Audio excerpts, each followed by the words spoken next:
here at Rally Estonia. It looks like the weather will be playing into some of the crew's hands here this week, as the skies look clear and the chances of adverse weather very low. If the teams can capitalise with some clean runs through the stages, there could be big rewards. If we take a glance at the standings now, and as this is the first edition of what should be a thrilling championship, all the teams are in...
The first stage of the rally is here, and this crew are poised, ready to send their car thundering into the event. Let's see what this initial run has in store for them.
And juggling multiple.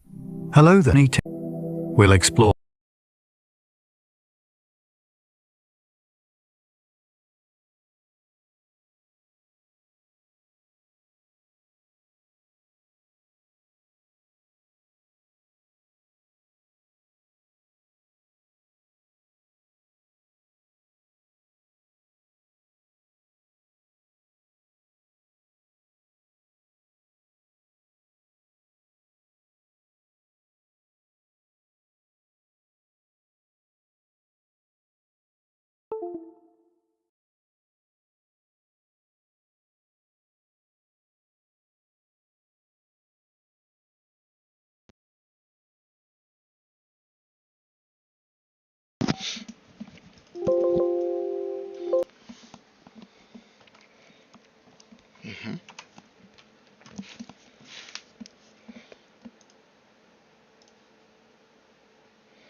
Or some of the most fascinating and surprising truths psychology has uncovered.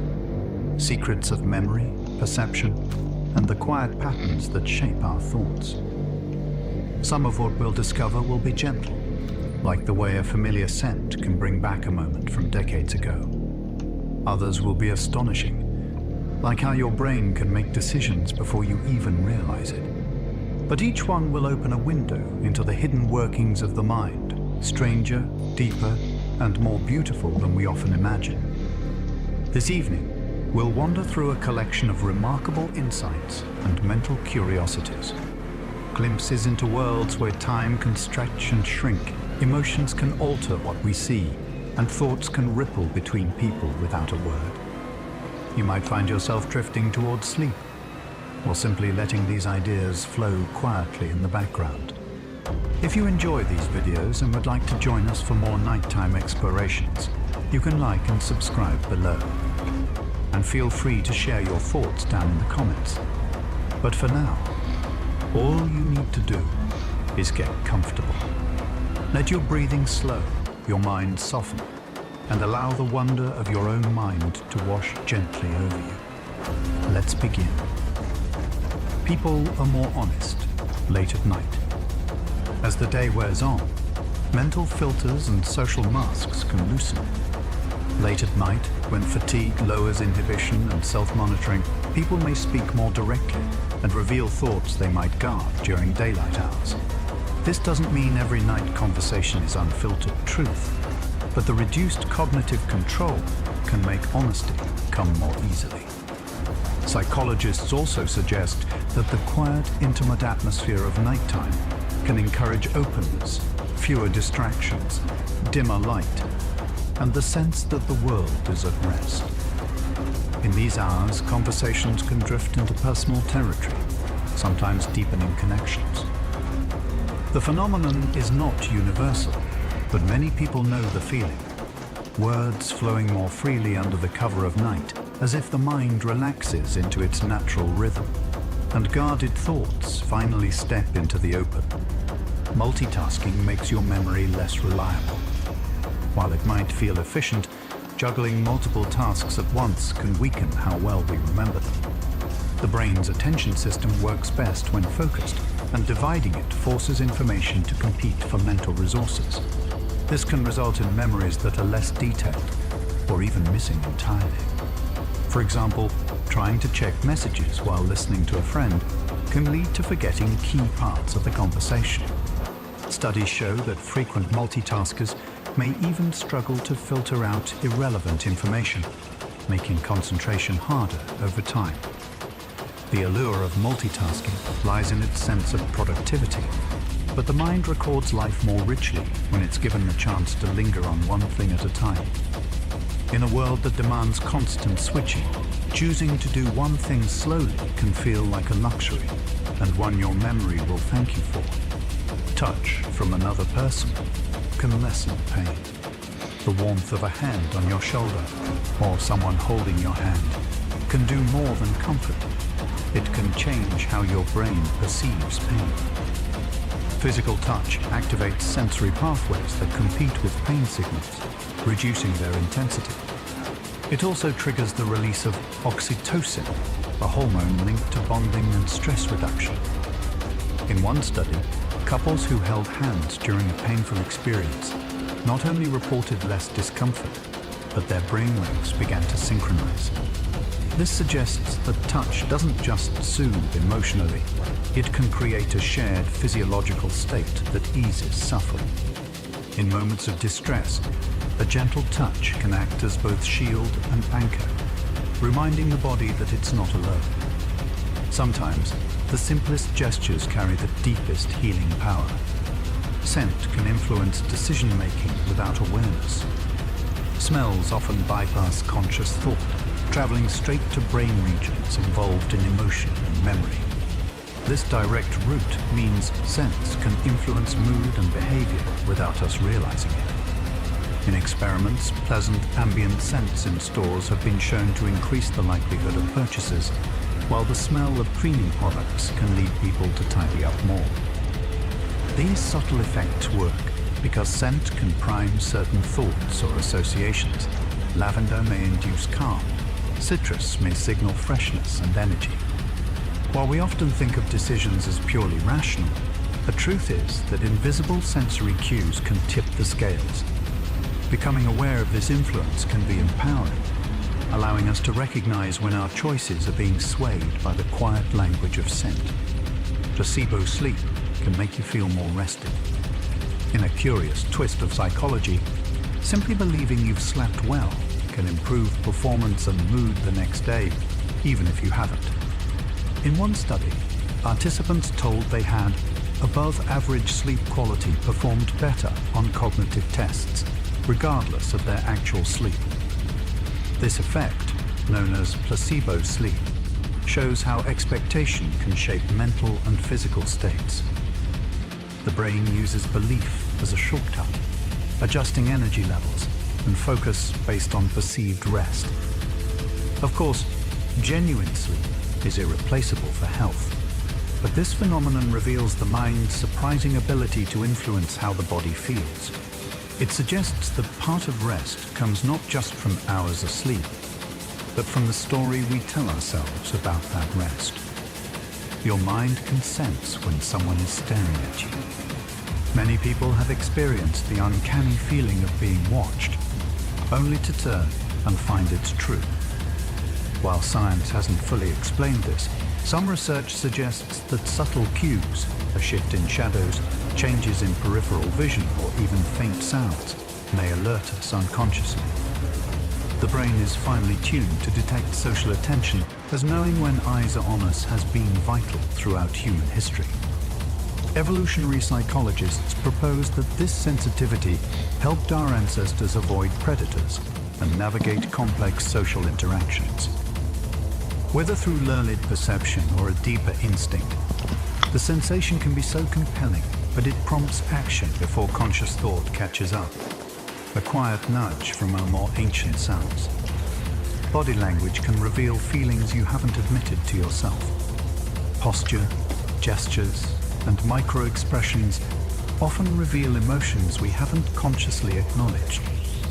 For example, crossed arms may signal defensiveness, while subtle shifts in tone can indicate unease. Psychologists note that these cues are sometimes visible to others before they're clear to us, providing an external mirror of our internal state. Becoming aware of your own body language can reveal hidden stress, attraction, or excitement. Likewise, reading others' non-verbal signals can help deepen empathy and understanding. This silent language operates in parallel with speech, and sometimes speaks more honestly than words. In moments of self-reflection, noticing how your body holds itself can be like overhearing your mind's unspoken thoughts. Smells can unlock memories buried for a lifetime. The human sense of smell is wired deeply into the brain's memory systems. Unlike sight or sound, scent bypasses much of the brain's usual processing routes and connects straight to the limbic system, the seat of emotion and long-term memory. This is why a faint whiff of perfume, fresh rain on pavement, or a childhood meal cooking can feel like a time machine. These scent-triggered memories are often vivid, detailed, and emotional, even if the moment they recall is decades old. Psychologists call this the Proust effect, named after the author who famously wrote of tasting a madeleine and being swept into his childhood. Such moments remind us that our minds are not simple filing cabinets. They are living landscapes, and scents are like keys that can open locked doors, allowing forgotten feelings to step quietly back into the present. Lucid dreaming lets you control the dream world.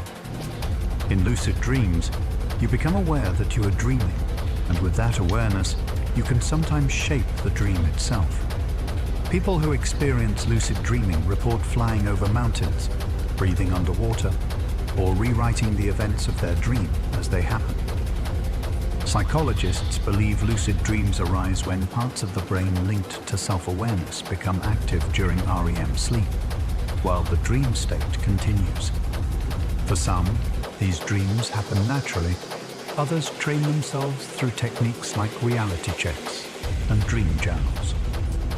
Research even shows that skills practiced in lucid dreams can improve performance in waking life. But beyond any practical benefit, lucid dreaming offers something more profound.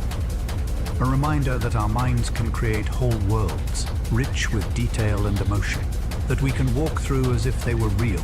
And in those worlds, we are both the traveler and the architect. People remember unfinished tasks better than finished ones. Imagine working on a project, stepping away before it's complete, and finding the task lingering in your mind.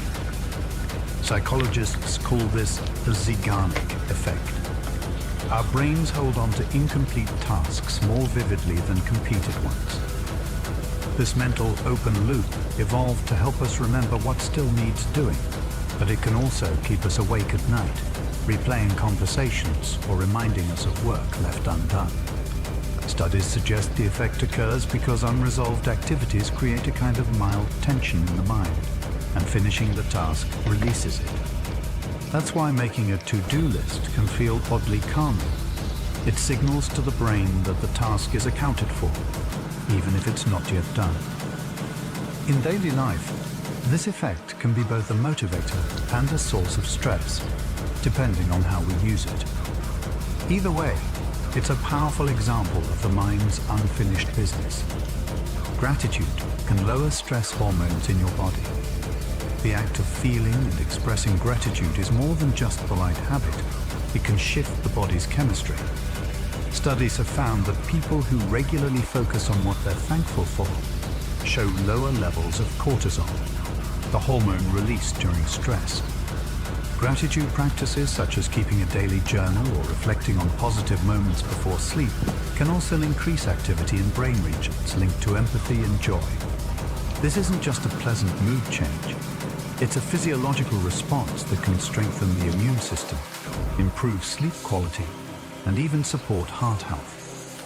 Psychologists suggest that gratitude shifts attention away from what is lacking and toward what is abundant, creating a sense of safety and connection. In this way, it helps the mind relax, allowing the body to follow.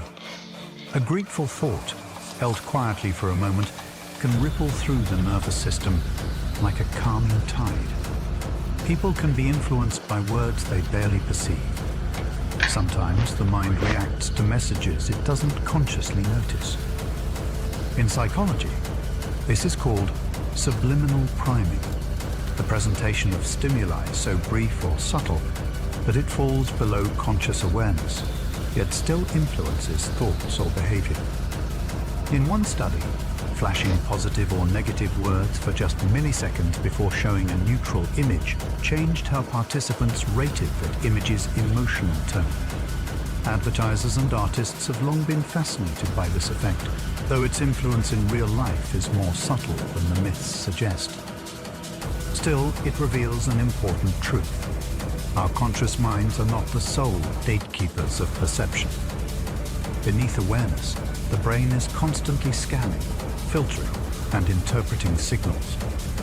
Most of these impressions never surface into words, but they can tilt our decisions, shape our impressions, and leave us with feelings we can't quite explain, whispers from the edge of perception. Music can trigger memories hidden for decades. A song from your teenage years can pull you instantly back to a school hallway, a summer afternoon, or a person you haven't spoken to in years. Music has a unique relationship with memory because it engages multiple parts of the brain at once: auditory regions, motor areas, and, crucially, the limbic system. The rhythm, melody, and lyrics weave together to form a rich context, and when that song plays again, the original emotions return with it. For people with Alzheimer's disease, familiar music can sometimes awaken moments of clarity, allowing them to sing along to lyrics they otherwise couldn't recall. Psychologists believe music works as a powerful retrieval cue, one that bypasses some of the barriers that time and memory loss create. It is a reminder that even when memories feel lost, they can still be carried within us, waiting for the right note to set them free. Optimism can boost recovery from illness. Hope and positive expectation are not just comforting, they can be biologically protective. Studies have shown that optimistic people often recover faster from surgery, respond better to certain treatments, and have lower rates of some chronic illnesses. Optimism appears to reduce harmful stress responses, encourage healthier behaviors, and even strengthen the immune system. This doesn't mean ignoring reality or forcing a smile through hardship. Rather, it's about expecting that difficulties can be overcome and that the future holds possibility. Psychologists suggest that optimism can help people persist with rehabilitation, follow medical advice more consistently, and maintain the mental resilience needed for healing. While the body does its quiet work of repair, the mind's outlook can tilt the odds in our favor, turning hope into a kind of invisible medicine that moves through every heartbeat and breath. People remember gossip more than neutral information. Human beings evolved in small social groups, where knowing who could be trusted could mean the difference between safety and danger. This may explain why our brains are tuned to remember gossip, stories about others' behavior, more readily than neutral facts. In experiments, participants were more likely to recall details about untrustworthy actions than about physical descriptions or unrelated events. Gossip activates social reasoning networks in the brain, drawing attention and helping store information for future use. While gossip can be harmful, it can also serve a protective function, helping groups maintain norms and avoid risk. In a modern context, this tendency shows up in how rumors spread more quickly than ordinary news. Whether whispered around a fire thousands of years ago or passed along online today, gossip's staying power lies in the brain's deep interest in the behavior of others. Déjà vu may come from the brain misfiring in recognition systems. That eerie feeling that you've lived a moment before, déjà vu, is still not fully understood. One leading theory is that it occurs when the brain's recognition system briefly misfires, creating a false sense of familiarity. This may happen when a new experience closely matches patterns from past memories, even if you can't recall the original moment. Neuroimaging studies suggest that the temporal lobe, especially areas involved in memory, plays a role. For most people, déjà vu is fleeting and harmless, but it offers a glimpse into how the brain stitches together present and past. In that brief flicker, reality feels doubled, the now overlaid with the ghost of a past that may never have been. It's a reminder that perception is not a perfect record, but an interpretation. And sometimes, the mind's storyteller gets ahead of itself. People talk faster when they are nervous. When anxiety rises, so can the speed of our speech. This is partly driven by the body's fight or flight response, which increases heart rate and breathing. The brain, primed for rapid action, pushes thoughts forward more quickly, and the mouth struggles to keep pace. Nervous speakers may also skip pauses, rush through sentences, or stumble over words as adrenaline sharpens their urgency to be understood. This effect can be subtle, a slight quickening of cadence, or so pronounced that the words blur together. In social situations, this fast talking can sometimes make others anxious too, as emotional states ripple through groups. Knowing this pattern can be helpful. Slowing speech deliberately can calm the body, and a calm body, in turn, can steady the mind. In this way, speech becomes not just a reflection of mood, but a tool for guiding it. Much of the human brain remains a mystery. For all our advances in neuroscience, vast regions of the brain remain only partly understood. We can map structures, trace electrical signals, and watch patterns of activity. Yet the deeper mystery of how consciousness arises, or why memories feel vivid, still escapes us. Some brain regions have no fully defined function, and the intricate networks linking them are more complex than any computer humans have built. Every new study reveals not only answers, but new questions, reminding us that we've explored only a fraction of this living universe within our skulls.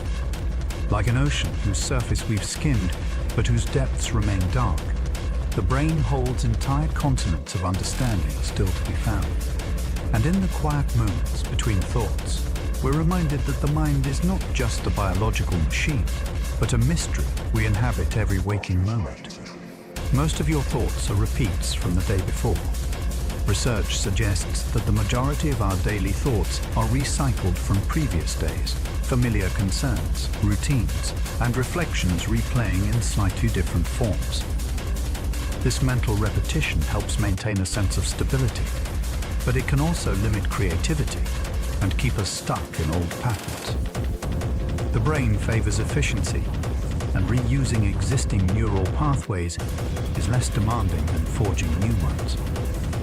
However, when we intentionally seek out novel experiences, challenge assumptions, or change our surroundings, we can spark fresh patterns of thought. This is why travel, learning new skills, or even taking a different route to work can feel invigorating.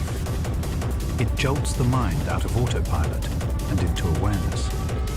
Most of the time, our thoughts flow along well-worn trails. But every so often, we can step off the path and discover an entirely new landscape within ourselves. Yawning can be contagious, even across species. A single yawn can ripple through a room, passing from person to person with no words exchanged. This contagious effect isn't limited to humans, chimpanzees, dogs, and even some birds have been observed catching yawns from others. Psychologists believe the phenomenon is linked to empathy and social bonding. We unconsciously mirror the behavior of those around us, reinforcing connection. In humans, the likelihood of catching a yawn increases with closeness.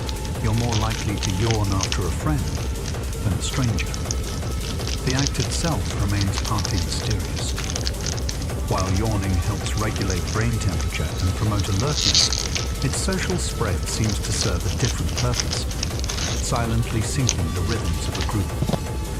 In a way, a shared yawn is a quiet reminder of our biological link to one another. A small, unspoken gesture that says, we're in this moment together. Hypnosis can change how the brain processes pain.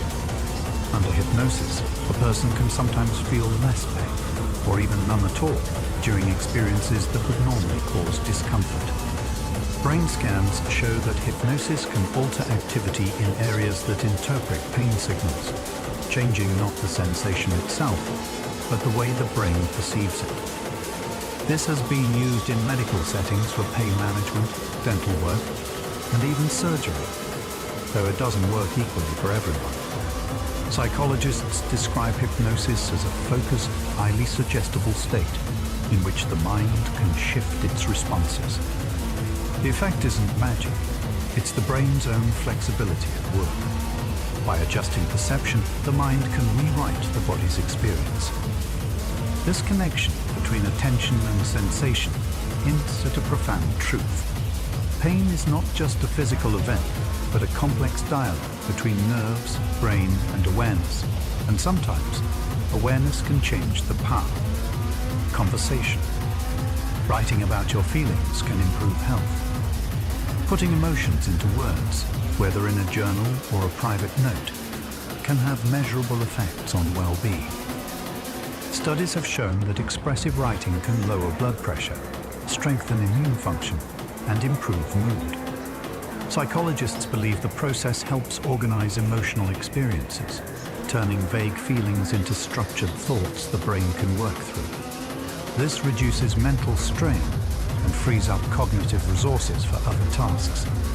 Writing doesn't require perfect grammar or style. Its power lies in honesty. By translating inner experiences into language, we give form to what was formless and, in doing so, reduce its hold over us. The page becomes a safe container for what might feel overwhelming in the mind. Over time, this practice can help untangle complex emotions, making them easier to understand and easier to carry. We recall feelings more easily than facts. The human mind is deeply emotional, and this shapes how we remember.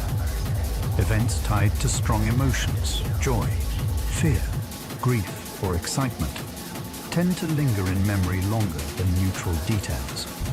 This emotional tagging helps the brain prioritize important experiences, but it also means we often remember how we felt more clearly than what actually happened. In eyewitness testimony, for example, the emotional charge of an event can influence recollections, sometimes distorting factual accuracy. On the positive side, remembering the emotions of meaningful moments can help reinforce values, relationships, and life lessons. Our memories are not perfect records. They're more like stories told from the heart's perspective. When we think back on the past, we often walk through a landscape of feelings, with facts scattered like stones along the path. Chewing gum can improve concentration.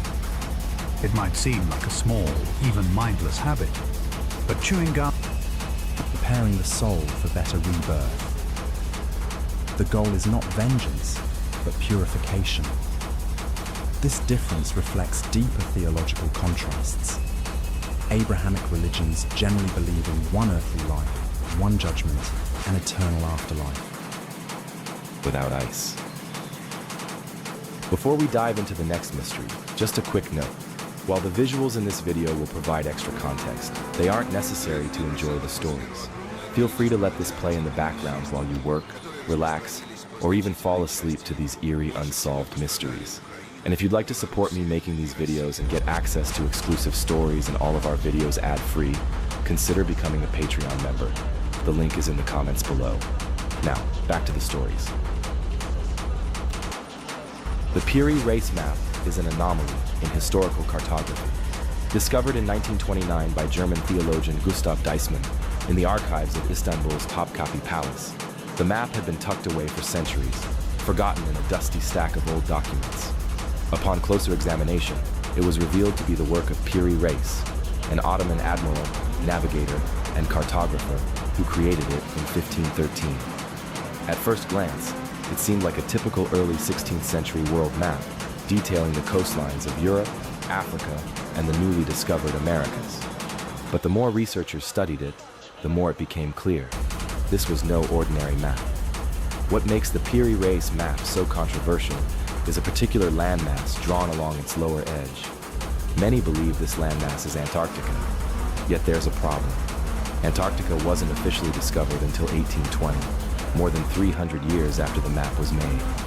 Even more puzzling, the landmass is depicted not as the frozen wasteland we know today, but with detailed coastlines and topographical features, as if it had been mapped when it was free of ice.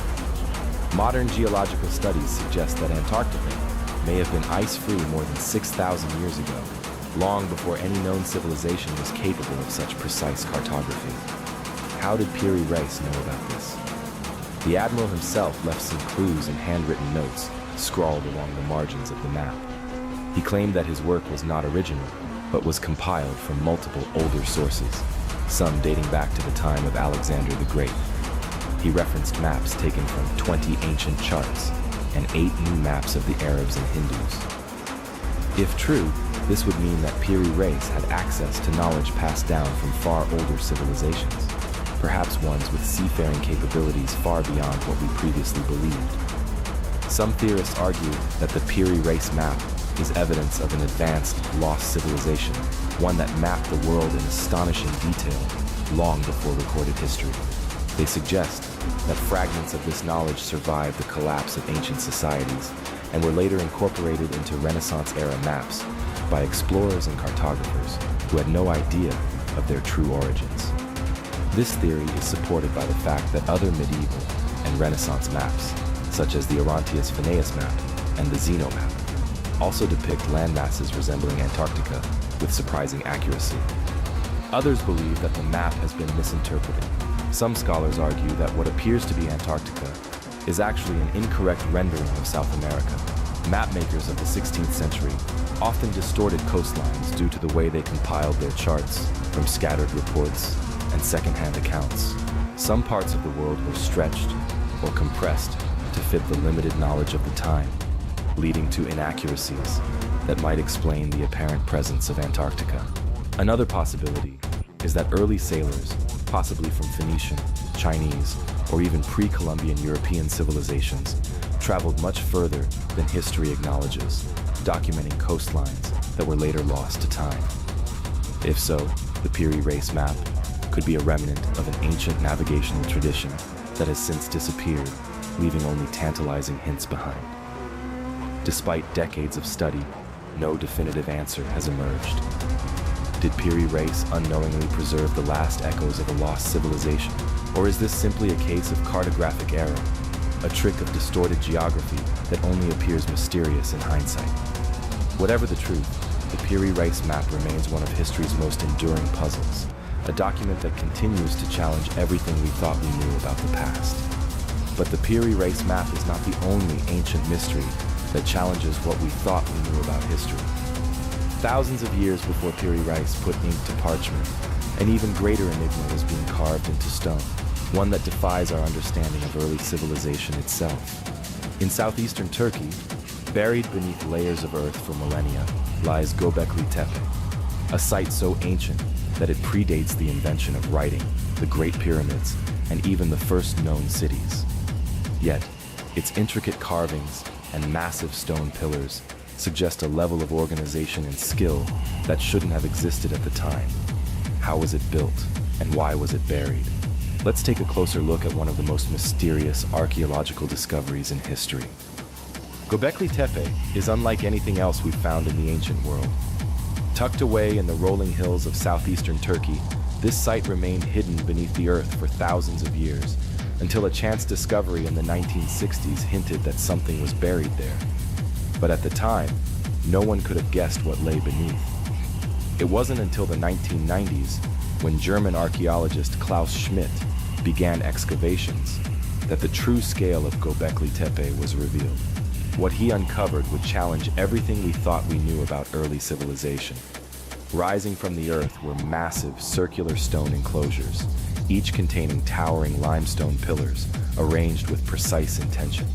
Some stood nearly 20 feet tall, weighing up to 20 tons each. But what was even more astonishing were the intricate carvings, animals, symbols, and humanoid figures etched into the stone. The level of craftsmanship and planning was undeniable. Yet, here was the problem. Göbekli Tepe is at least 12,000 years old, dating back to around 9,600 BCE. That makes it the oldest known temple complex in the world, predating Stonehenge by over 6,000 years and the Great Pyramid by more than 7,000. At that time, humans were thought to be simple hunter-gatherers, living in small, mobile groups, with no cities, no agriculture, and certainly no ability to construct megalithic structures. Some researchers believe these animals may have had symbolic meanings, perhaps representing spiritual or mythological concepts. Others suggest they were warnings, signs of something dangerous or sacred. The site's layout itself is strange, with no evidence of permanent living spaces, making it unlikely to be a settlement. Instead, many believe Göbekli Tepe was a ceremonial site, a place of worship or ritual. Some suggest it could have been a gathering place where early humans came together for religious ceremonies, feasts, or even astronomical observations. The alignment of the site with certain stars hints at a possible connection to celestial movements, much like later megalithic structures across the world. But here's where the mystery deepens. At some point, Göbekli Tepe was deliberately buried. The enclosures were filled in with dirt and debris, carefully covered as if to hide or preserve them. But why? Was it abandoned? Was it deemed too sacred, too dangerous? And who decided to erase it from history? One of the leading theories is that Göbekli Tepe played a crucial role in the transition from a hunter-gatherer society to an agricultural one. Some researchers believe that the effort required to construct and maintain the site may have led to early forms of organized labor and permanent settlements. In other words, civilization may have begun not with farming, but with religion. Another theory suggests that Göbekli Tepe was built by a forgotten, advanced society, one that existed before the known rise of agriculture. Some researchers point to the possibility of a lost civilization, one wiped out by a global catastrophe, such as the end of the last ice age. The Younger Dryas impact hypothesis, for example, proposes that a comet or asteroid struck Earth around 12,800 years ago, triggering sudden climate shifts and massive flooding. Some believe this event could have wiped out an early advanced culture, leaving behind only ruins like Göbekli Tepe as remnants of their existence.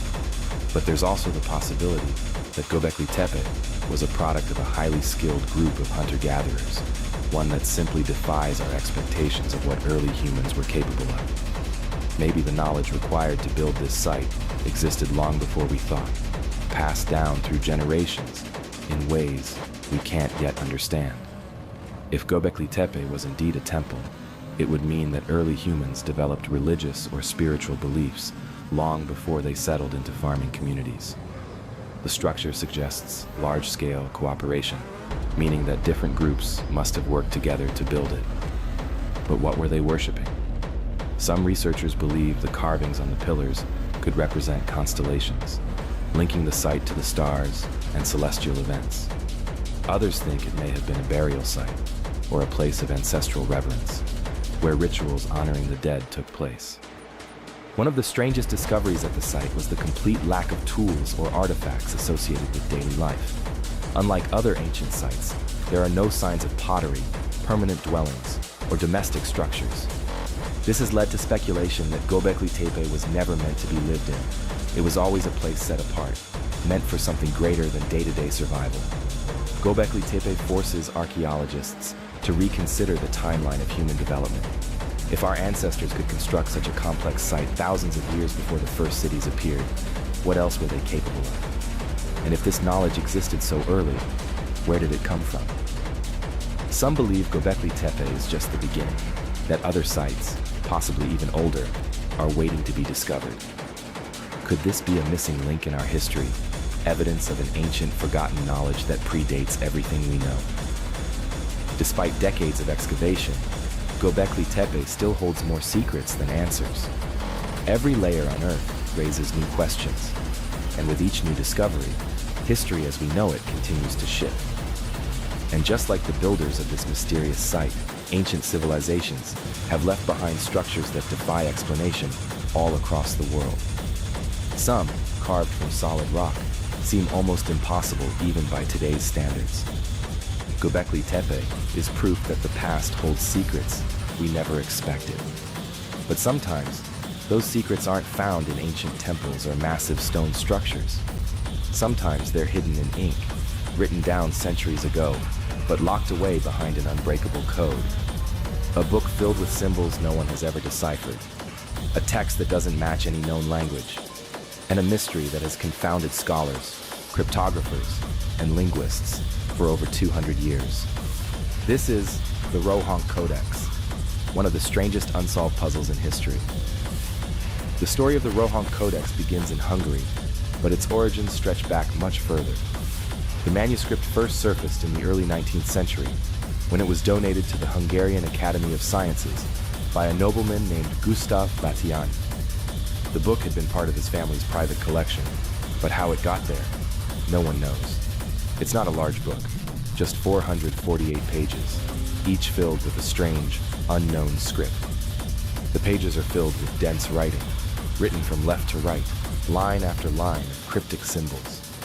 At first glance, it looks like a medieval manuscript, maybe a religious or historical text. But here's the problem. No one can read it. The alphabet doesn't match any known language. The characters appear completely unique. Over 200 individual symbols, more than any known written script. And the deeper researchers look, the stranger it got. It's not just the writing that's baffling. The Rohank Codex also contains illustrations, detailed sketches depicting religious scenes, battles, cityscapes, and figures that appear to be saints, kings, and warriors. Some images look like Christian iconography, while others hint at Islamic and Hindu influences, an odd mix for a single manuscript. The artwork raises even more questions. The depictions of medieval life suggest that the book was created sometime between the 15th and 18th centuries. But the mix of religious imagery is confusing. If it were a Christian text, why include elements of Eastern traditions? If it were Islamic or Hindu in nature, why does it contain crosses? Whatever its purpose, one thing is certain. This book wasn't meant to be forgotten. The writing is meticulous, the illustrations carefully placed. Whoever created it wanted it to be understood. But for centuries, it has remained locked behind its cryptic script. For over 200 years, scholars have tried to crack the Rohank Codex. Linguists, historians, mathematicians, even military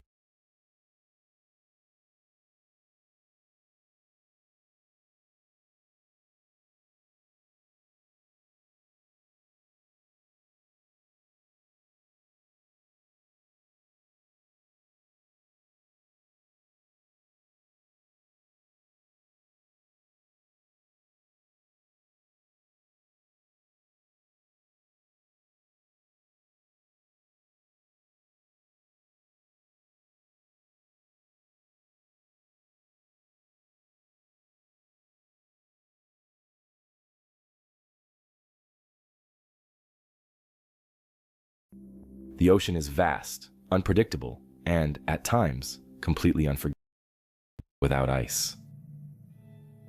Before we dive into the next mystery, just a quick note. While the visuals in this video, the ocean is vast, unpredictable, and, at times, completely unforgiving. For centuries. Hi everyone, welcome to 1% Crime.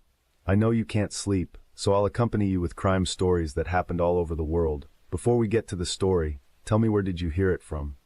And if you like this content, don't forget to like, comment, and subscribe. Let's jump straight into the story. Kathy Martin was born on October 25, 1959, in Houston, Texas. Kathy grew up in a peaceful and happy family. During her childhood, she was very close to her older sister. When she was a teenager, Kathy met Mike Odom, whom she would later marry and start a family. After the wedding, the two settled in a quiet suburb outside of Houston, and soon after, they had a daughter and a son. After the birth of their second child, Kathy stayed home and took care of the children. Meanwhile, Mike worked at her father's small sign factory. Thanks to the financial support of Kathy's parents, the family was able to provide for their children. Therefore, Kathy was able to take care of the children without having to worry about working extra. On March 3, 1987, Kathy stayed home to take care of the children as usual. Mike went to work and then met up with friends at a bar after work. He called Kathy from a pay phone, but she didn't answer. This worried Mike because Kathy rarely left the house. He called several times but got no response. Worried about his wife, Mike called their neighbor, Tim Robinson, and asked him to check on her. Tim went to the house and knocked on the door, but no one answered.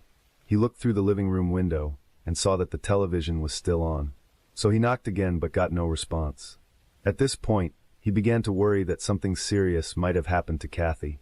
Instead of going home to call Mike or the police, he decided to drive around town looking for police patrols. After a few minutes of searching, he spotted a police car and explained the situation. He asked them to check on Kathy. Today we have a really cool video. Hi everyone, welcome to 1% Crime. I know you can't sleep, so I'll accompany you with crime stories that happened all over the world. Before we get to the story, tell me where did you hear it from? And if you like this content, don't forget to like, comment, and subscribe. Let's jump straight into the story. Kathy Martin was born on October 25, 1959, in Houston, Texas. Kathy grew up in a peaceful and happy family. During her childhood, she was very close to her older sister. When she was a teenager, Kathy met Mike Odom, whom she would later marry and start a family. After the wedding, the two settled in a quiet suburb outside of Houston, and soon after, they had a daughter and a son. After the birth of their second child, Kathy stayed home and took care of the children. Meanwhile, Mike worked at her father's small sign factory. Thanks to the financial support of Kathy's parents, the family was able to provide for their children. Therefore, Kathy was able to take care of the children without having to worry about working extra. On March 3, 1987, Kathy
Hi, my name is Sim and welcome to Sims Racing. Before getting into the topic itself, I'm trying out a different microphone in this video, so let me know whether you prefer this one or the one I used in all my previous content.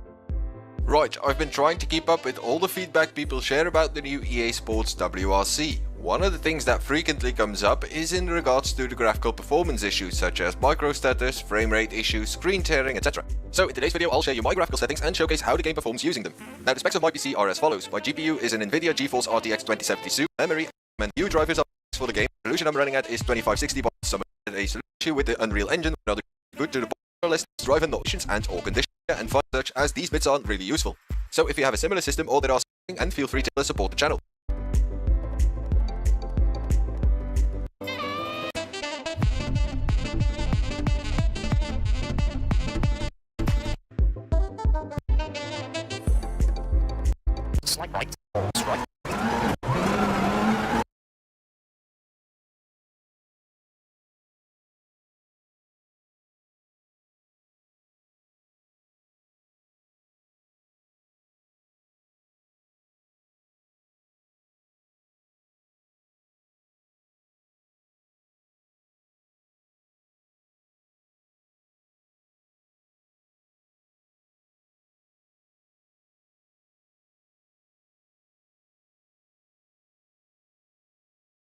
Tengo el llavero de Checo. ¿Y el banco de Checo? Aquí para ti.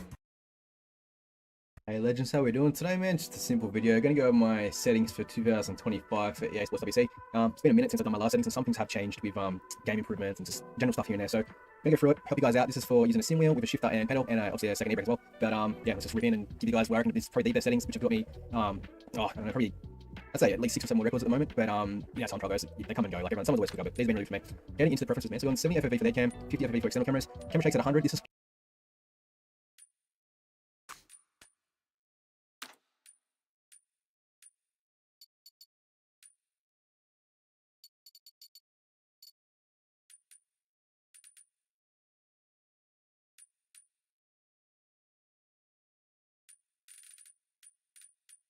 just because of our content stuff, but if you're really going for like precise lines, you have it at 0 basically, because you know you want to get the best line on the your iron best line throughout the corner, so you obviously, you know, whatever. Leave it on. Timing, now I still change this time to time from stage to stage. So stage where there's really a lot of corners bunched up in a lot of calls, say Finland's a good example, Mexico is actually a pretty good example as well, but we're going really quick. I'll adjust this going down to earlier. I never go to earliest, but earlier just to get the calls a little bit earlier so I can obviously react a bit more as they are coming. Finland, you know, obviously it's going to be, left over curves into a right 4, something like that, so you're going to be on that right line already. So I just find that helps by changing that stage to stage. Call type, just normal, simplified. I've never really touched it, to be honest. It's easy just to learn one way and it's just how it's been. Code driver voice obviously on units metric because I'm from Australia, so you know we're pretty weird. Platform obviously on for get the biggest variety of players, so more crossplay on, we're signing on. Yeah, so that's pretty basic stuff there. Assist, I'm on a TH8A shift from Thrustmaster, so I can do a sequential or gated, usually do sequential.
So obviously that clutch is just automatic because I don't really use a clutch. I get crucified in the comments, I know, but everyone plays their own way, man. I have fun and shouldn't let get you. So yeah, ABS just on level 1. I don't know, man. Honestly, you could go there if you wanted to have the full authentic feel, but for what it's worth, man, some of the saves can pull off with just level 1 ABS. It's pretty insane, so I keep it on. Off for brakings, off. Time control braking, I'll leave that off. That's where you cross the finish line and you got that gap to the marshal. Still go for if you want to. Not that you should, you gotta try and respect the crowd, but it is what it is. Leave that on to automatic, start line assist. You can't have that on or off. I still use a handbrake and let it go as if I was normally, as if it was off. I just left it on. Anyway, some things get a bit lazy, that's one of them. Automatic repairs off. Flexibility, so this is colorblind, I've left all this as it is except for motion blur, turn that on. Again, it's for content, but again, to have the fastest line of the best buy for a corner, you also want it off, so probably play a big part on PC, a bit better frame rate as well, I assume. Okay, so wheel settings now, we're in a Thrustmaster T300. I'm gonna go to edit device actually, and the bindings, I don't have anything anymore that's unique, but without a handbrake, I used to have the clutch as a clutch and a handbrake mapped together, so I can still use the clutch about stalling, a handbrake about stalling, again, it's pretty well. That's actually, look at the rally and I think of, you know, that, so cool, man. OSD, so, well, custom, not much there. Replay online lobby, can't hear the code driver, so okay, but so it's pretty good, man. Snow, which I like to do, because it just patch, man, really patch. That's all pretty much there. Haven't done anything.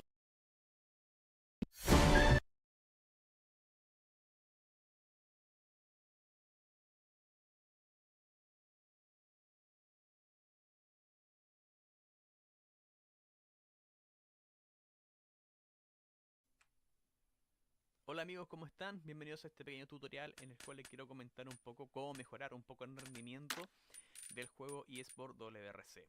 Este juego trabaja con el motor Unreal Engine 4, lo cual es bueno ya que hay una gran variedad de juegos que ya en el pasado trabajan con este motor y hay que decirlo que con el tiempo se optimiza bastante bien, pero de momento Electronic Arts le queda aún trabajo por hacer. Y mientras tanto, bueno, vamos a ver si podemos apoyar un poco, ayudar un poco a ustedes para que tengan un mejor rendimiento sus computadores.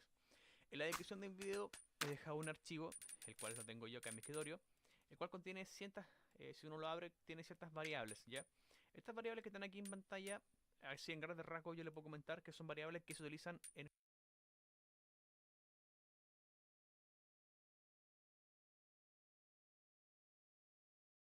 juegos que utilizan en este caso la realidad virtual, en este caso Oculus Quest, cualquier casco VR, pero en este caso, y digamos, lo que permite hacer esta variable es potenciar la gráfica, darle menos trabajo a la tarjeta gráfica para así potenciarla, en este caso, gráficamente lo que es la realidad virtual. Y lo que vamos a hacer acá es traspasar esto, en vez de usarlo como realidad virtual, usarlo en este caso en nuestros equipos, en nuestros computadores. Aquí los conductores son como tú. Les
One more stage and one more chance to gamble for glory.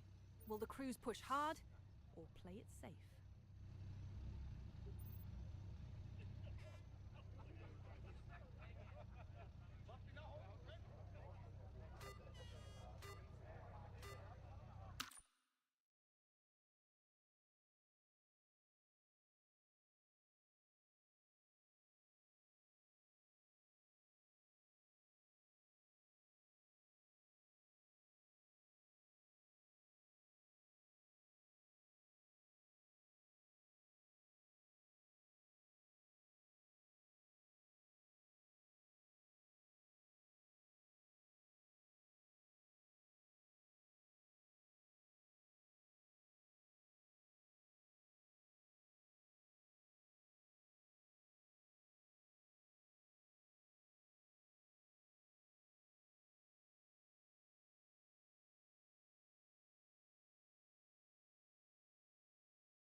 Les importa la seguridad, por eso pasan por diversos filtros de verificación, y para que te sientas más tranquilo, siempre podrás ver la calificación del conductor antes de elegirlo. InDrive, viaja seguro y a un precio justo. Computadores. En la siguiente ruta, que también cual les quiero comentar un poco cómo mejorar un poco, tengan un mejor rendimiento sus computadores. En la descripción del video he dejado un archivo, el cual lo tengo yo acá en mi escritorio, el cual contiene ciertas, si uno lo abre, tiene ciertas variables, ¿ya? Estas variables que están aquí en pantalla, así en grandes rasgos yo les puedo comentar que son variables que se utilizan en juegos que utilizan en este caso la realidad virtual. En este caso Oculus Quest, cualquier casco VR. Pero en este caso, y digamos, lo que permite hacer esta variable es potenciar la gráfica, darle menos trabajo a la tarjeta gráfica para así potenciarla, en este caso, gráficamente lo que es la realidad virtual. Y lo que vamos a hacer acá es traspasar esto, en vez de usarlo como realidad virtual, usarlo en este caso en nuestros equipos, en nuestros computadores. En la siguiente ruta, que también está en la descripción, nosotros vamos a hacer primero una copia de seguridad de este texto, de este archivo engine. Vamos a copiarlo, lo pueden dejar en el escritorio, no hay problema. Vamos a pegarlo, con su talla listo, acá quedó. Y ahora ustedes van a abrir este archivo y van a venir acá al archivo original, van a copiar todo este texto que está aquí, colocamos copiar, y luego vamos a ir a la parte final. Yo acá, por ejemplo, ya tenía publicado esto, lo voy a reemplazar, vamos a colocar pegar y listo. El juego luego, cuando ustedes echan a andar, en este caso el juego, arranquen el juego, va a, digamos, a interpretar cuáles son las líneas que sirven y cuáles no según tu computador, según tu tarjeta. Por eso, en este caso, si vuelvo atrás, se fijan que tengo menos variables porque mi tarjeta gráfica o el juego determina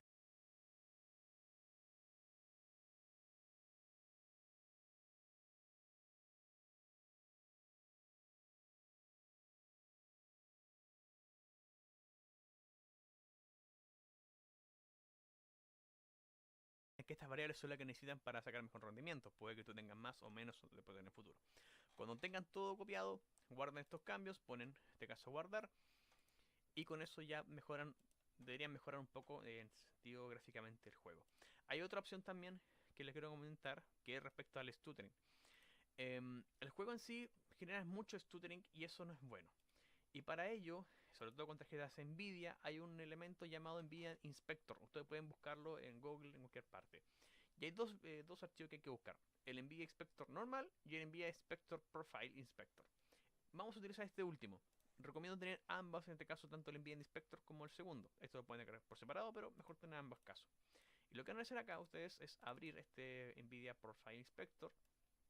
Y ya con esto bastaría. Ustedes podrían aquí a un profile, en este caso podrían buscar en el listado completo que hay de, digamos, dispositivos el juego. O también podrían ir a la configuración global y, por ejemplo, en este sector hay que tener ojo. En el frame rate limiter hay que dejarlo a 60 fps fijo. Yo puedo dejar, también podrían dejarlo a 61, no hay problema. Recomendadísimo, yo recomendaría 60-61. En el frame rate limiter van a dejarlo sí o sí a 61. Luego en el máximo per render frames lo dejan en 1. Triple buffering activado y vertical sync en fan sync. Si tienen alguna otra opción diferente a lo que está en este cuadrito, pausen el video y cambian y lo dejan como al menos lo tengo yo en este caso.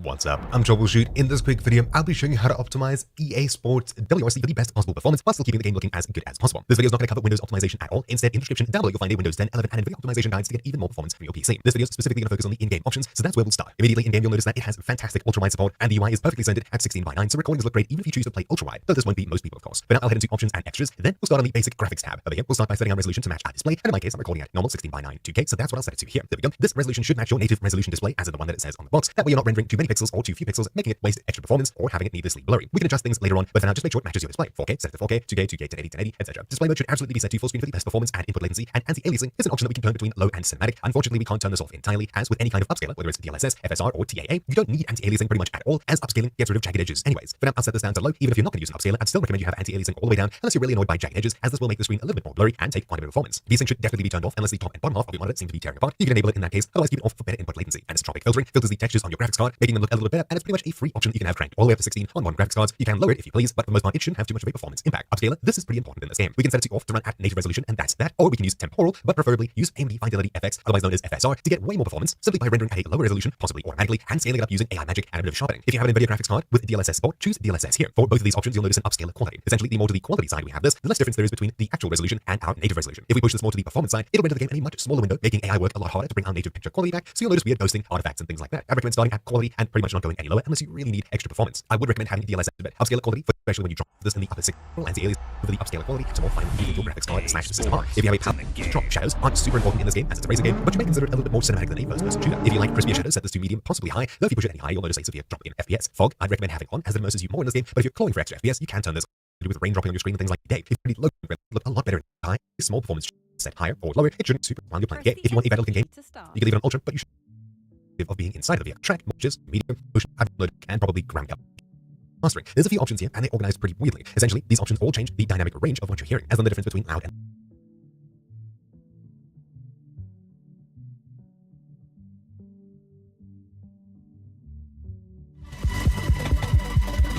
Alright, what's going on, guys? So this is going to be a very quick video I had to make because it's so unusual and I think you'll find it very beneficial. So my last video I made comparing the 5900X with the 7800X 3D CPU, my part 2 of that video, I looked at EA WRC this game, and we found out that we were very CPU bottlenecked in that game. And then when we went from the Ultra to the high preset, we got a lot more frames.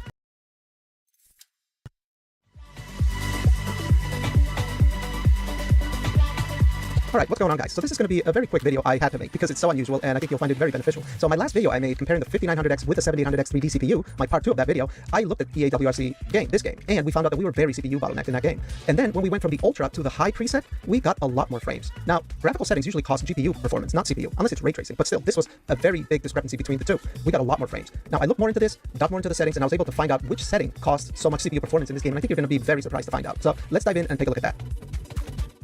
Okay, so the first thing we're going to do is we're going to go through our settings, and we're running the game at 1440p, epic, everything's maxed out, just to remove any chance of a GPU bottleneck, okay? So as you can see here, everything is maxed out on Ultra, so that's the first step. Now we're going to take a look and see what we get for performance. And we're getting around 113, 115 FPS, around there. And we're looking at the GPU utilization is at 69, 70%, right? Clearly, we are CPU bottleneck because our GPU cannot go to 99%. But now check this out. When we lower the preset to high, our FPS will go up. Okay, so now we're going to the high preset, which also lowers some other settings below high, but that's besides the point. You can see here now we're getting 160 something FPS from 113 that we were getting before. And our GPU utilization also went up to around 75%, whereas before it was around 69, 70. So we're clearly there's a setting that's costing us CPU performance. So let's go back to the Ultra settings again. We'll max out the settings again and see if we can isolate which setting is causing the CPU bottleneck, which setting is costing us CPU performance. And mind you, once you go to the Ultra preset, it doesn't set everything to Ultra, so I just put everything to Ultra, and we're back to that 113 FPS. Okay, so now let's think logically about this. If it's graphical demand that is preventing us from getting more FPS, we should be able to turn on DLSS instead of knocking down the settings, right? And get more performance. Let's try that. Let's try setting DLSS to performance, right? That's 50% of 1440p resolution. So we should be getting way more FPS. But no, we're not. We're getting that same 113 FPS. So clearly we're CPU bound. And I have actually found which setting is causing this massive CPU bottleneck. Okay, so let's turn off DLSS now, go back to 1440p native, and we're back to that 113, 15 FPS. And the setting that's costing us CPU performance, guys, it's car reflections. Yeah, you heard that right, car reflections. We went to ultra low now, and look at that, we went to 195 FPS, almost 200. So let's go back to ultra again, so we can test it out. And we should be going back to 113, which we are, 115, 70% GPU utilization. And if we go and set car reflections back to ultra low, we should be going back up to 190 and almost GPU bound now. So 185, 186, and we're at 97% GPU utilization. So that's crazy, guys. Car reflections in this game cost CPU performance. And we're going to do a side by side so you can see the differences between car reflections ultra and car reflections ultra low. So just a quick FYI, guys, I recorded this comparison footage you're looking at 4K, so that's why there isn't as big of a difference on the FPS as it was at 1440p, because here we're more than likely running the GPU bottleneck. But I just want you to see the differences in car reflections, which, yeah, it is noticeable. It's obviously more detailed with ultra reflections, but I don't think it's worth that much CPU performance cost. The funny thing is I've looked at some benchmarks online, and a lot of people are running well below 90% GPU utilization, so just turning the setting down, you don't have to go ultra low, you can go to high. Even high gets you a lot more FPS. So yeah, just wanted you guys to see this because I think it's very important. FPS is very important in this game, and I don't think that setting is worth its cost, personally.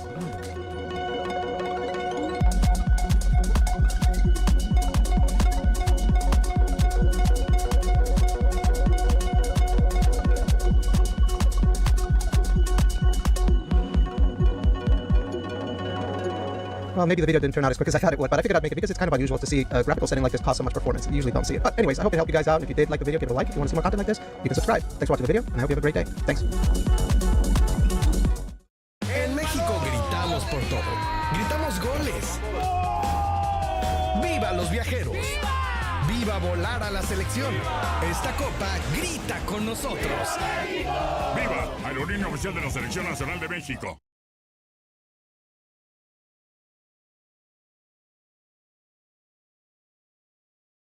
Running breaks your joints. Tai Chi builds them back. After 50, you need that. In 1 week, you'll see your energy. In 2 weeks, you'll feel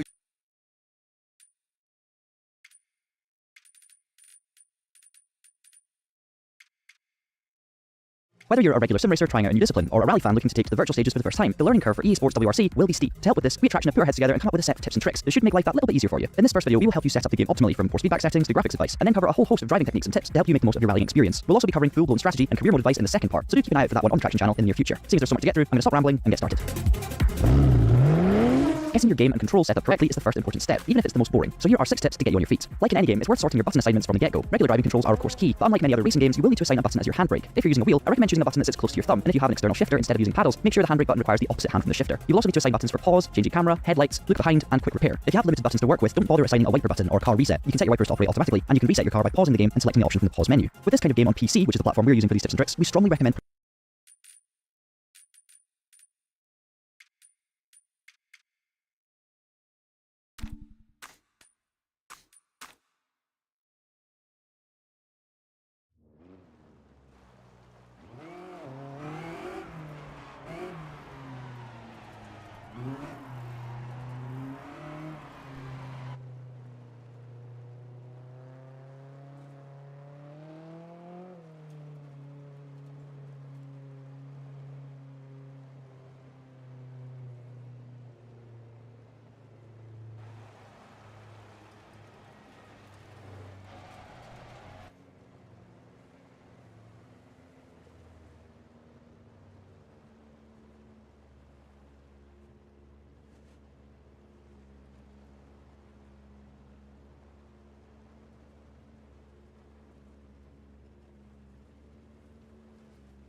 It's a long story, but one you've never heard before. This story is about a place that dwells on the mountain, a place where bad things happen. And you may think you know about the bad things. You may decide you have it all figured out. But you don't. Because the truth is worse than monsters or men.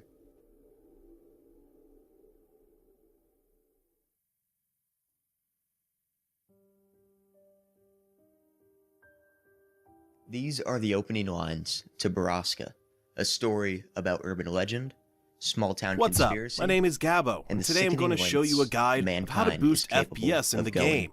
Hello everyone, Sit and here welcome and click back. A while back, I made a video talking about old creepypastas. Necessary. And while I covered a lot of ground in that video, there were certainly some stories I wasn't able to get to for one reason or another. For the most part, some of the more standout stories that I didn't cover in that video were because I felt it would do a major disservice to talk about them crammed in with all the others. I wouldn't be able to give them the attention or the respect that I feel that they deserved. And perhaps there is no better story that exemplifies this than that of Borrasca.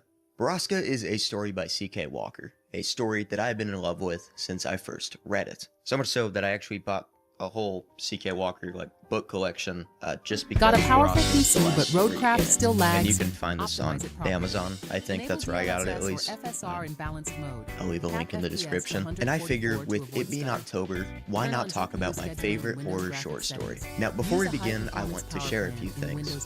One, there will not be much media to see in this video. I am simply telling a story to a camera.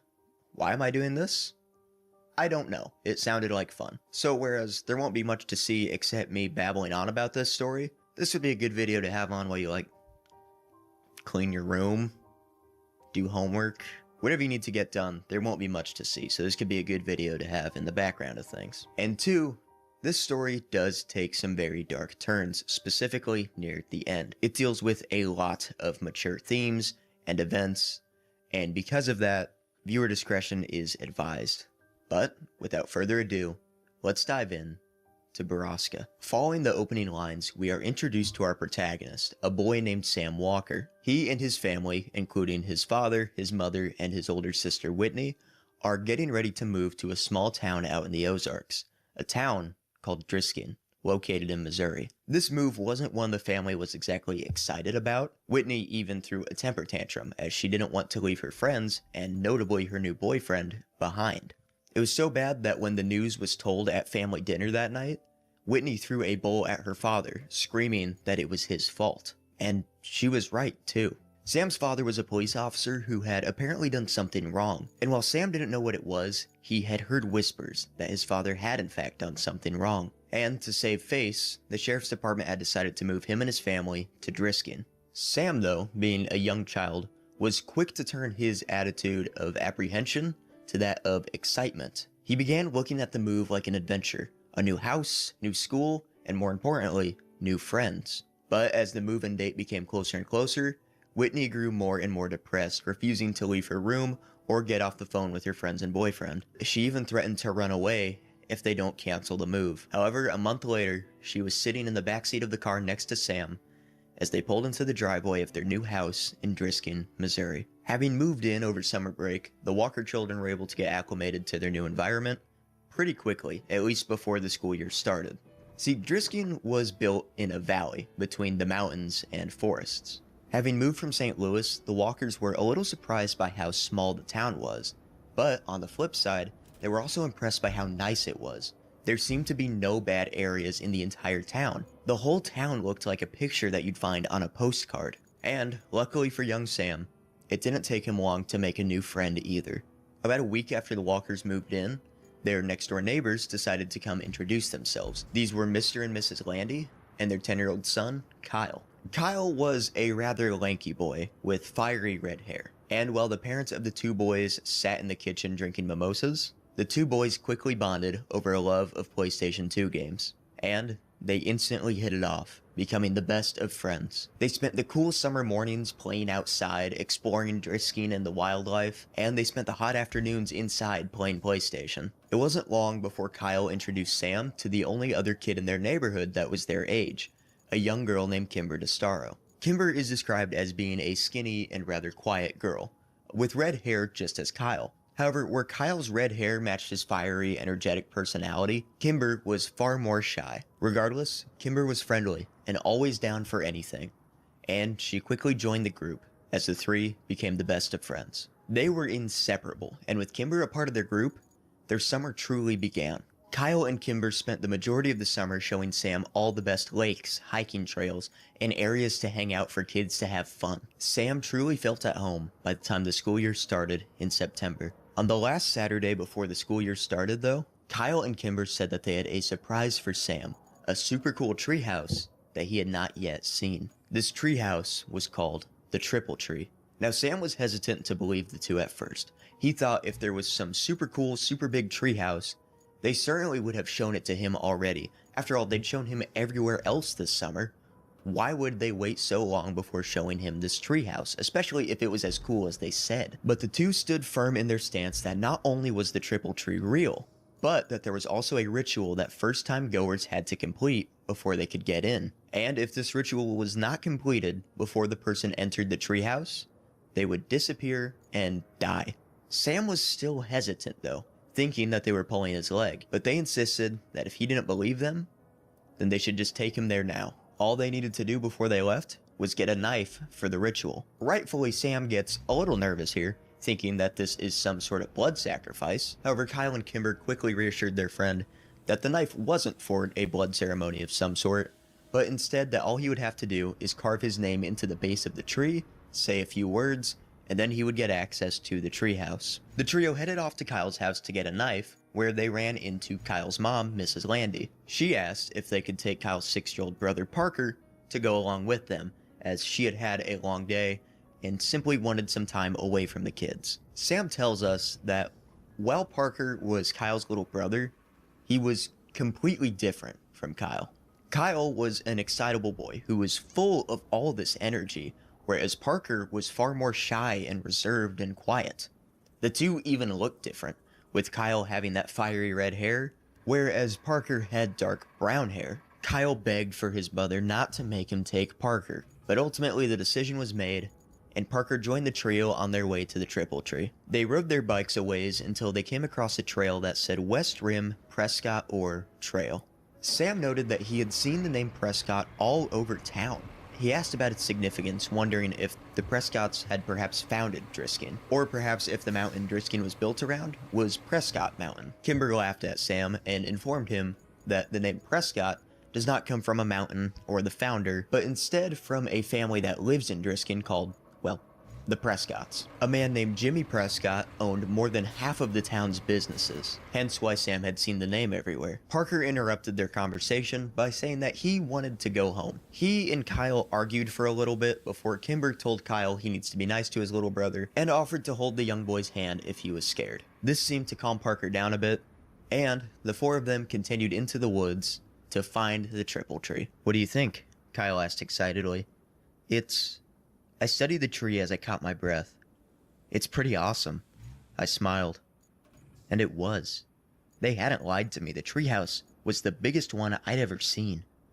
It had multiple rooms and there were actual curtains in the windows. A sign above the door said Ambercott Fort, and a rope ladder hung below the threshold, missing several planks. Parker, seemingly rejuvenated with energy at the sight of the treehouse before him, yells that he wants to be the first one up, and begins to take off after it, but Kimber grabs him and pulls him back, reminding him that he has to complete the ceremony before he enters or he will disappear. Sam was eager as well, telling Kyle to give him the knife so he could get on with the ceremony. The trunk of the tree was already covered with countless names, making it difficult for Sam to find a spot to put his own in. However, luckily in searching the bottom, they were able to find an opening for both he and Parker to write their names down. They used the knife, carved them in, and then proceeded on to the next step. Kimber told them about the second part of the ritual. They had to chant a phrase before they could be allowed entrance. "Underneath the Triple Tree, there is a man who waits for me. And should I go, or should I stay? My fate's the same, either way." Sam found this to be a little eerie and asked Kimber what it meant. She said she's not sure if anyone knows anymore, that it's simply just tradition at this point. Regardless, Sam and Parker recite the poem, and are finally allowed entrance into the triple tree. There wasn't much on the inside. A dirty rug, a few empty beer cans, and some fast food wrappers. The treehouse actually had 4 rooms. Sam didn't find much of note in any of them until he went into the last one. There was a dirty mattress with ripped clothes all around it. He said that the mattress smelled gross and asked if anyone was living in the treehouse. Kyle said no. No one lived in the treehouse. That mattress had simply been there as long as he could remember. Kimber chimed in, saying that the smell wasn't even the worst part, and pointed up to the ceiling. Written on it said "Road to the Gates of Hell, mile marker 1. The group doesn't question it long though, saying that sure, while it's creepy, it was probably just some older kids wanting to scare people. So they move on. They walked back into the main room of the treehouse and saw Parker grinning as he pointed at the floor to see that he had written the word fart into the wood with the knife. Parker is the comedic genius of our time. He is underappreciated. Kyle moved on from his annoyance with his brother and said that he heard something was here in the treehouse that he wanted to check out. Kyle took the knife from his brother and jammed it in between 2 planks of wood.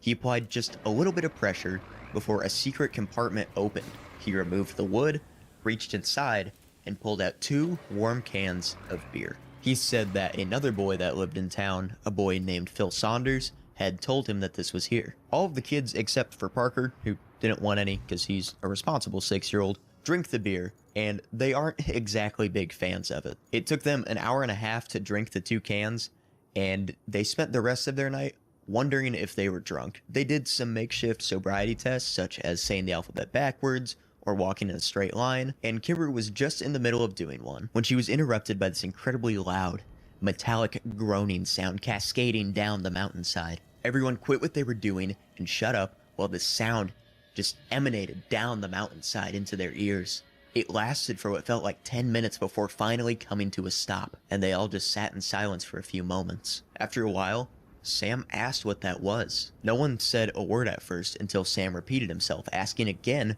what was that sound? Kyle says it's nothing. Not really. They just hear it in town from time to time. It's only louder since they're up in the mountains, closer to the source. But Sam asked what specifically is making that sound, to which Kimber said one word: Baraska. So Sam asks, who's Baraska, but is informed that Baraska is not a person. Baraska is a place, and not just another town, but some specific place, some singular location, somewhere in the mountains. And Kimber says more to herself than anyone else. Bad things happen there. Now Sam is eager to learn more about this Baraska, but is getting frustrated by the vagueness of his friend's answers. Sam is asking more and more questions, but Kyle quickly shuts it down, saying that Sam should never try and find Baraska, or bad things would happen to him too. After that, the group decides it's probably time to head back home for the night. They walk back from the treehouse to their bikes in a silence that only allowed for thoughts of Baraska to eat away at Sam's mind. What was this place? Why were his friends being so vague about it? And what was that sound? He cautiously asked Kyle, who lives at Baraska. But before Kyle can answer, Parker says that the people that live at Baraska are the skinned men and the shiny gentleman. Kyle laughs at his younger brother, saying only children believe that stuff. But Sam is holding on to every word, wondering about the inhabitants of Baraska. Who's the shiny gentleman? And are there people there that really have lost all their skin? Kyle says, no, none of this is true. This is simply an urban legend that little kids believe. Realizing that Sam isn't going to get any further with Kyle on this issue, he drops the subject and continues home, thoughts of Baraska lingering in the back of his mind all the way.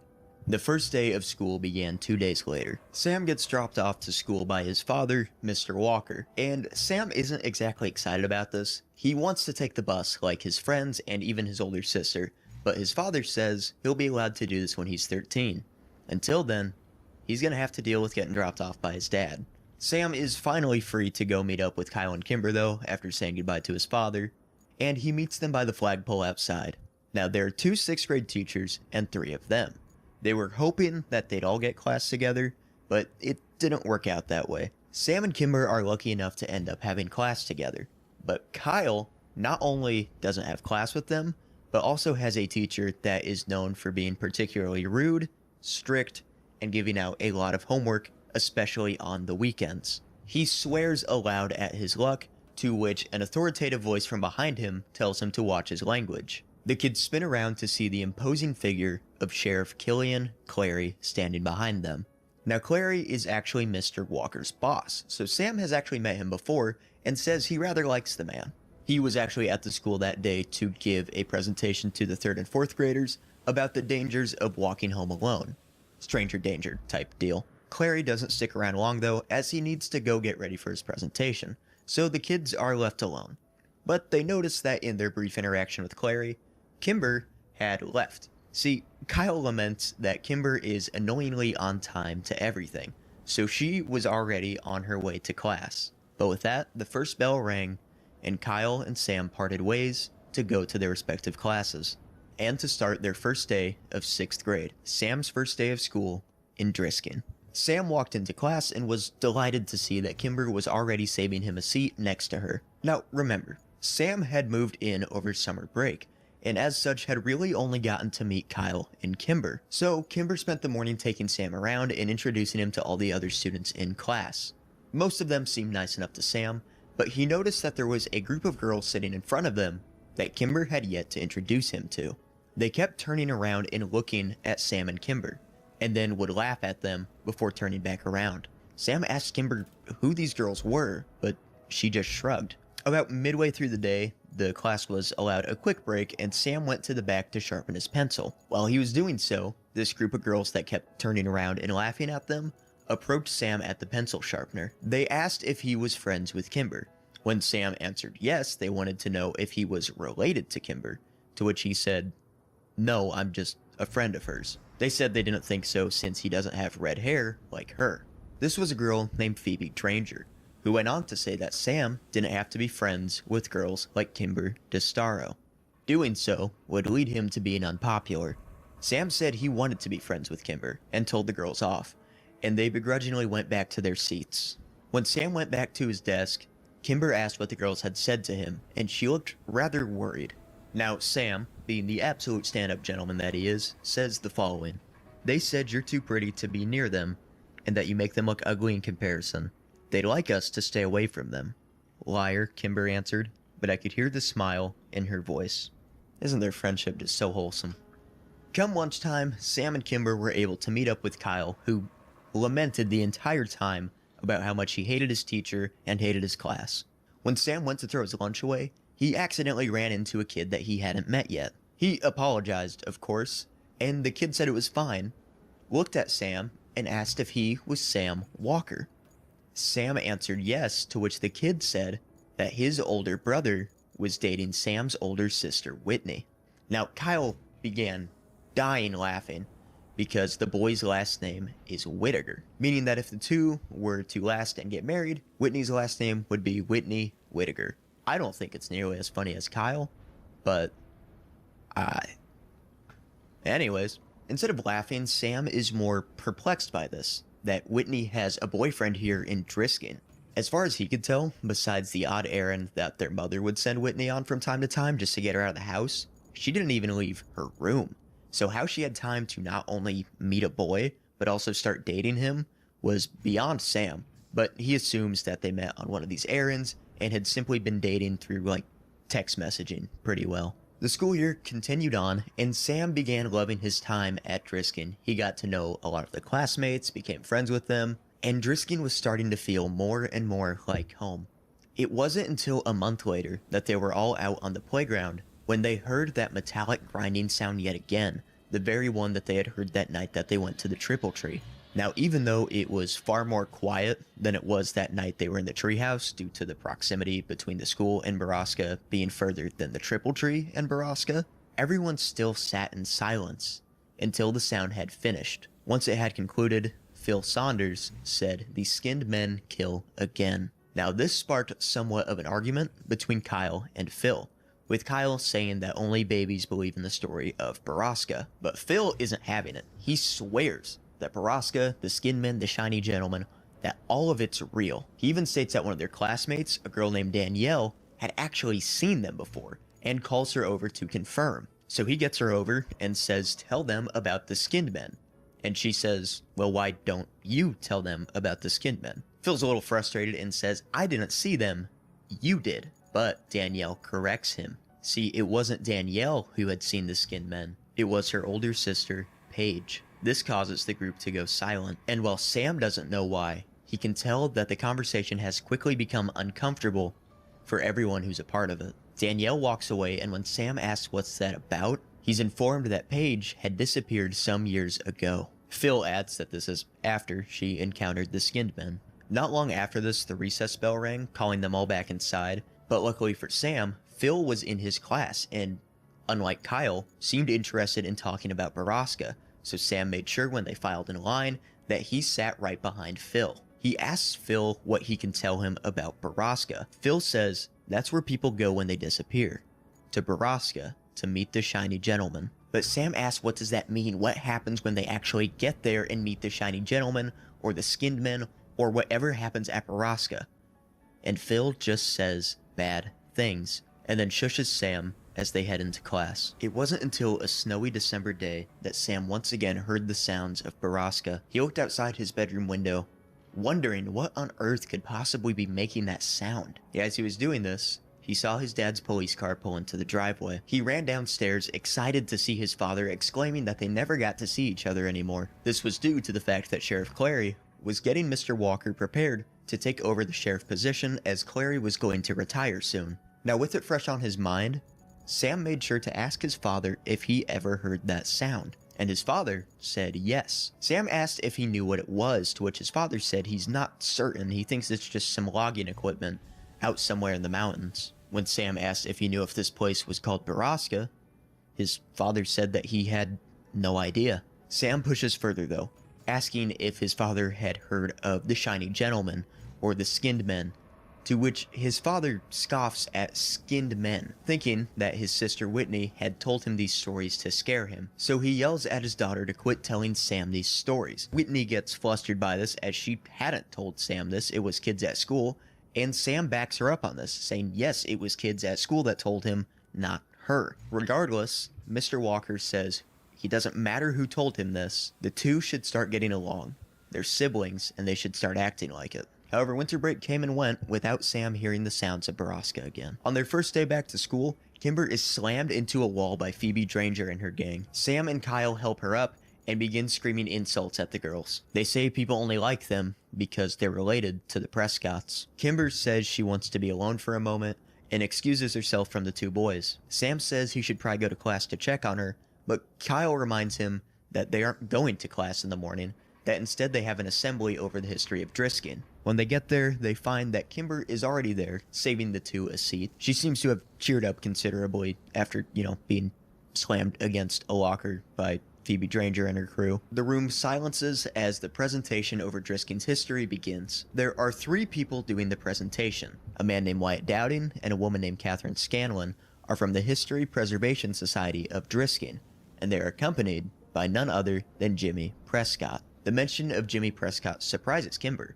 as Jimmy's father, Tom Prescott, had been giving this presentation for 20 years. A boy named Patrick Sutton says that Tom Prescott had basically gone crazy and is now living in a home somewhere out of Driskin. The other Prescotts had put him there to try and save face and get him away from the city. Jimmy therefore had gone and taken over all of the businesses in town, anything that his father's name was on. Kimber says she doesn't like Jimmy very much, that he gives her the creep. She says Tom was much more like a warm grandfather type figure. Regardless of the kids' opinion on Jimmy and Tom Prescott, the presentation begins going over the history of Driskin and how it was founded as a mining town. Once that's done, Jimmy steps in and says that his family sort of stepped in the 1950s and shaped the town into what it is today. While bored during the initial half of the assembly, Sam actually found himself completely engrossed in Jimmy's presentation. He says that the man has this charisma about him.